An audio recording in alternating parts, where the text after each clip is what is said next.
quite recently, somebody contacted me through our Instagram account, and they said that they would like to buy a motorcycle, and what should they do? So this video are for people that don't have a motorcycle yet and are very interested in getting one.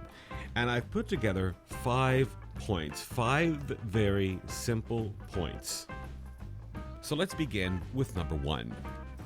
Now, there's no doubt that traveling around by motorcycle is probably one of the best ways to see the world. There's many things you can do on a motorcycle that you can't really do with a car. So ask yourself, are you going to be just a weekend driver, or are you going to use your motorcycle as a commuter? Now, of course, depending on where you live, there are many places in the world you really can't use a motorcycle as a daily commute because of weather. But if you live in a place where the weather is fine all the time, a motorcycle is a very good way and economical way to get to and from work. So if you've ticked off one of the 2 boxes, or both, well, then go ahead and get a motorcycle. You'll find it a lot of fun, trust me. Alright, now let's move on to number 2. So, you've passed your exam, what do you do next? Well, you need a motorbike, right? Now, there's a few ways you can do this. Either you can buy a second-hand, or you can buy a new one from a dealer. When you go to the dealer, tell them that you are a new rider. Now, a responsible dealer, and there's many out there, will try to sell you a bike that's under 500cc, that's easy to control, and doesn't have too much power. An irresponsible dealer will say, oh, look over here, we have a Honda CB 1100. Or, oh, here we have a nice Ninja that you will like from Kawasaki, and it's 1000cc and has a lot of power. If they do that, this is what you do. You turn around and walk out the door. If they're trying to sell you a bike that is way beyond your ability as a new rider, that is first very irresponsible and is nothing more than an accident waiting to happen. This is something that I have seen countless times before. Start small. When you get enough confidence with that bike and your own riding ability, then you can consider upgrading to something that is more powerful and bigger. But if they try to upsell you on a bike that is way beyond your ability, turn around and walk out the door. Number 3, helmets.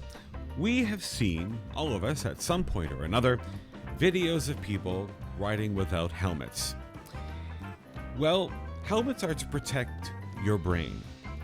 And if somebody is going to ride a motorcycle without a helmet, they have no brain to protect. Remember this, you're on a motorcycle. You're much smaller than a car. Cars and car drivers will sometimes maybe not see you.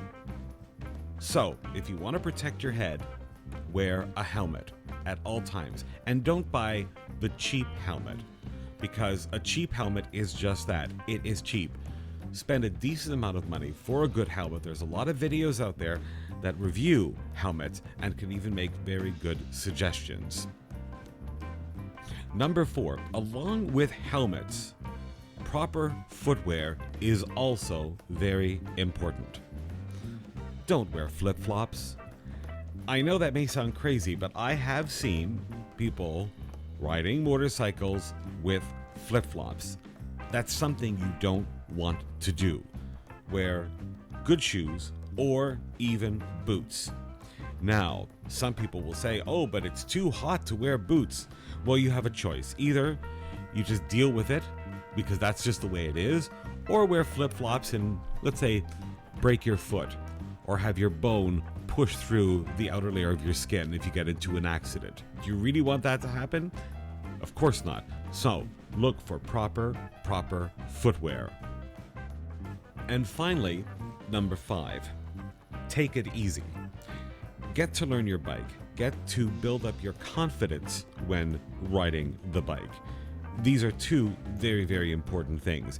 If you're riding with a group of people who are experienced riders, people who are responsible, will know that you are a new rider and take things easy at the beginning so that you don't feel stressed and don't end up making mistakes that endanger your life, the life of others on the road, and other riders. Just take it easy. Once your confidence builds, then you can be, how would I put it, maybe a little bit more outgoing with your riding, right? But always follow the rules and everything will be fine. Now, these are only 5 very quick tips. I'm sure that I missed out on others, but if there are ones that you can think of, leave them in the comment section below, and we can do an updated version of this video in the future. Like, comment, and subscribe, just to let you know that full-length editions of Wheels to Fun are coming at the end of the summer. Anyway, go outside, enjoy the nice weather, enjoy a good ride when you can, and even if the weather is bad, there are still ways to enjoy it. Trust me. Have a good one. See you later. Bye-bye.